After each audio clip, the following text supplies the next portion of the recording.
Benvenuto, a proposito di autonomia, non crede che l'equivoco sia stato quello di far credere che bastava fare un referendum in Veneto quando invece ci vuole il voto del Parlamento nazionale? Sì, l'equivoco è anche parlare di autonomia pensando che l'autonomia sia l'autonomia che si realizza nel rapporto tra Stato e Regione. L'autonomia è una cosa molto più articolata e complessa, cioè io credo che bisognerebbe rileggere Silvio Trentin per capire che cos'è la vera autonomia. La vera autonomia è l'autonomia degli istituti di prossimità. Io credo che la proposta della Lega, la proposta dell'autonomia differenziata, che è condivisa anche dal centro-sinistra, perché non è che in Veneto la proposta dell'autonomia ha avuto quel risultato che ha avuto al referendum, perché anche i 5 Stelle e anche il PD l'hanno sostenuta, gli unici che hanno fatto campagna politica aperta per l'astensionismo, perché tutti si tiravano indietro e avevano paura, siamo stati noi, dicendo che quello è un progetto sbagliato, ma non perché noi difendiamo il centralismo di Stato.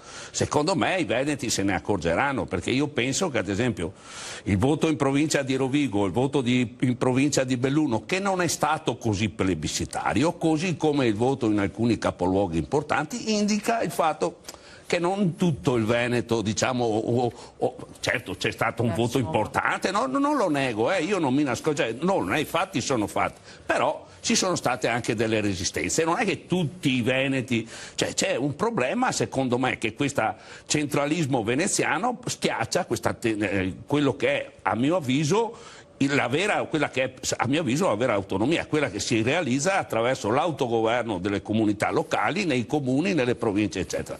Dopodiché vedremo i fatti. Io penso che a livello nazionale, romano, per dirla alla veneta, la voglia di rendere il Veneto autonomo nella forma richiesta da Zaia non sia così grande. Anche perché da Zaia, Bonaccini e Fontana. Sì, ma perché quella di Bonaccini è un po' più attenuata e dietro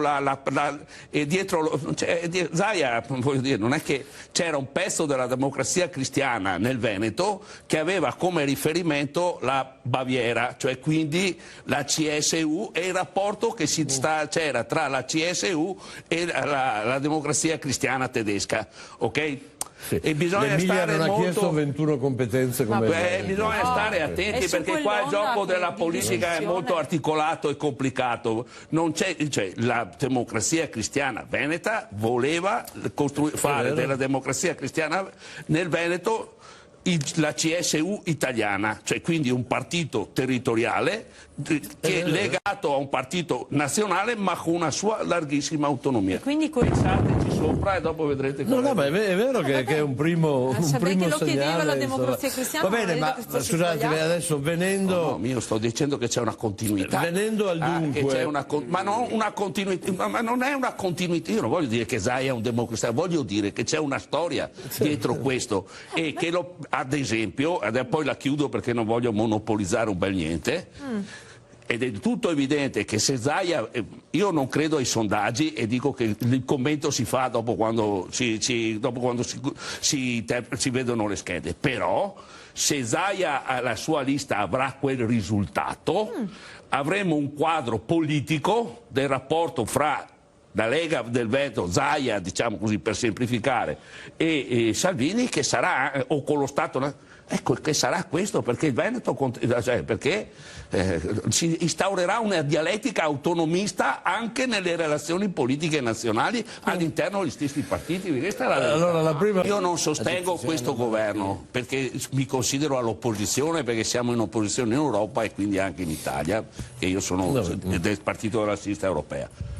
Però vorrei far notare che in altri paesi hanno riaperto le scuole e le stanno anche richiudendo. E questi paesi non è che si chiamano Burundi, si chiamano Francia e Germania, vorrei dire paesi che hanno un sistema scolastico e sanitario almeno, ma non è così, è equivalente al nostro. Per cui, cioè io quello che mi domando è questo, cioè quando si dice non si possa...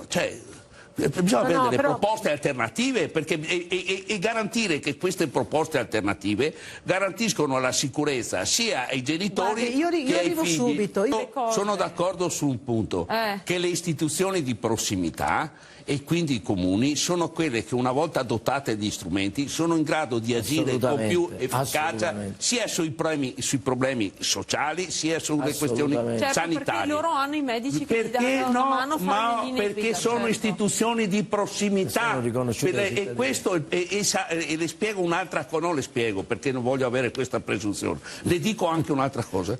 A livello mondiale esattamente di questo si discute, della centralità, della prossimità. Nelle grandi centri urbani si parla neanche più delle amministrazioni delle grandi città strutturate attorno a un unico centro, si parla di città arcipelago. Noi siamo già un arcipelago, perché i comuni e le province del Veneto potrebbero essere già le istituzioni di una metropoli costruita ad arcipelago. Quindi lei toglierebbe la regione? No, io non so, no, per me la regione è prevista in Costituzione e non mi permetto assolutamente di mettere in discussione. Dico che se devo fare una classifica dei livelli dell'autonomia, secondo me, ma anche perché è successo qualcosa. E questa cosa sta facendo riflettere tutti gli urbanisti, i sociologi a livello internazionale su come si deve ricostruire a partire da quello che ci ha insegnato questa pandemia nelle strutture urbane. Non è neanche qua stiamo discutendo di questo, quindi a me veramente non mi importa nulla. Perché... insomma c'è stata anche qualcosa che è cambiato insomma negli ultimi 50 anni, voglio dire, no? Cioè, una volta, facciamo un esempio, Porto Marghera, la cintura attorno a Venezia era grande fabbrica, quartieri e paesi operai, dove c'è una storia, una tradizione, una storia, una cultura, si è sedimentata. Dopo c'è stato tutto un processo di ristrutturazione, di riorganizzazione, di parcellizzazione dei processi produttivi, si è sviluppato in maniera significativa il lavoro autonomo e quant'altro, e questo ovviamente ha tolto spazio a quella che era, diciamo così, la narrazione o la cultura politica della sinistra. Poi ci sono stati scelte anche tragiche, quelle di assumere ruoli, diciamo così, che potevano essere, fare la riforma a Fornero, fare il Job Act, eccetera, sono cose che evidentemente non hanno molto di sinistra, insomma, ecco. Quindi è complesso, comunque la sostanza è che nel Veneto c'è una tradizione lunga democristiana,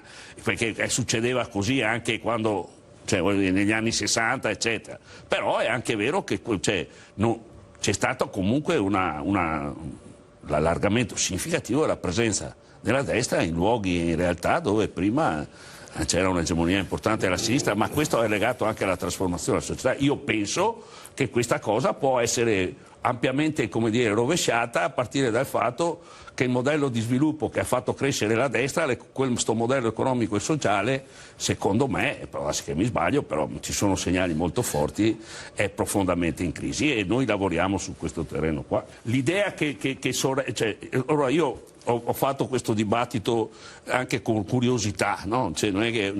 Ma devo dire che nell'atteggiamento dei candidati della destra, c'è l'esaltazione dei risultati, Zaia, via avanti così, c'è un po' di propaganda, però non c'è niente di proposta concreta che riguardi il domani. Noi siamo dentro un mondo che sta cambiando, per alcuni aspetti tragicamente, che molti modelli, molte forme non sono più riproducibili e non c'è nessuna idea. Ma mi perdoni. Non c'è nessuna idea, non avete nessuna idea. Continuate a proporre opere, strade. Vediamo